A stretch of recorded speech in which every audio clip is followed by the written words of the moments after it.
Hey guys, Aaron with Elite Water Sports out here at the Skyway Bridge, and I'm going to show you how to do a drift launch. And a drift launch is utilized, or maybe a tool in your box for when you're solo, nobody else is here to launch you.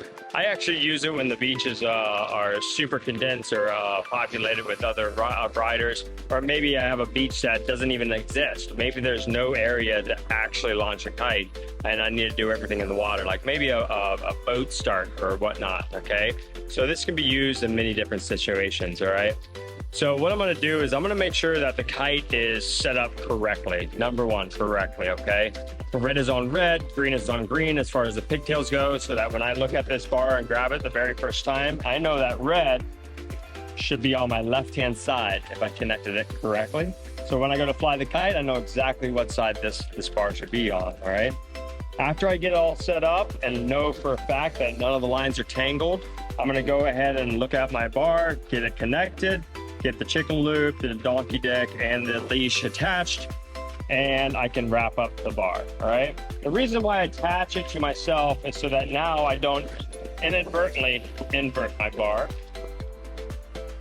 And I'm only gonna pull up just a couple of feet of line, okay? If I go too far up the kite, I'm gonna have an issue with tangling the lines or not being able to get them off the bar too fast. But if I don't wrap them all up at all, I risk a higher chance of tangling something on the beach, okay? So wrap it up just a little bit, like 10 feet or so, maybe a couple of, maybe like 10 yards or so, 10 meters. So do that, and then what we're gonna do is flip the kite over, okay? It doesn't matter which way you flip it, just as long as your lines don't go inside of it or, invert by any means. All right, now I'm gonna walk out to the water.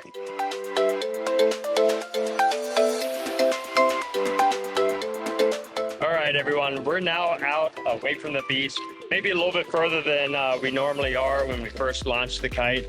We just want to make sure that we don't have any obstructions. We definitely don't want to have anybody downwind from us that we may hit if this all goes wrong, okay?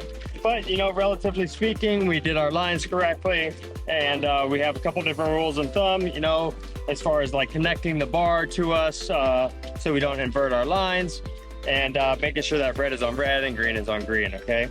Now what I want to do is flip this kite over and opposite how I flipped it over earlier, okay? So earlier I flipped it this way. Now I want to flip it back the same direction, okay? Now what I want to do is decide which direction do I want to have the kite go. When I release this kite, do I want it to go left, primarily left, or do I want it to go primarily to the right? So what I can do is I can actually change that direction by slightly tilting it just to the right so that that wingtip downwind grabs a hold of the wind. If I put some water in the canopy, now it won't flip over and catch the wind too early, okay? So you'll see here in a second, I'll fill it up. I want the kite to go to the right, so I spin it to the right, and then I just let go. All right, now what I'm gonna do is I'm gonna start looking at all my lines, make sure everything is untangled as it goes out. If I see anything wrong with it, I'm gonna try to grab one of the gray lines, which are my front lines, to stop this process faster. Now, hey, what happens if I get tangled up right here? I can walk with the kite. Don't be afraid to walk with the kite and fix the problem. If you stop, fight it, it's gonna just power up and you're gonna have issues. All right, so lines are all the way out. Look at that, the kite's in position, but maybe the lines are spun a bit. Boom, lines are unspun. Now it's just a normal relaunch. Now check this out, this is a pro tip.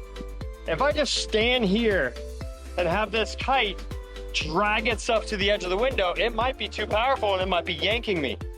Watch what I'm gonna do here. I'm gonna walk downwind on the opposite side as that kite relaunches. Now, it's not gonna pull me at all. Through. So if you're in a kind of overpowering situation, if you walk the opposite direction, kind of on its radius, that kite's not gonna pull you, and it's gonna relaunch a lot easier. So this is Aaron with Elite Water Sports, and you just learned how to do a drift launch.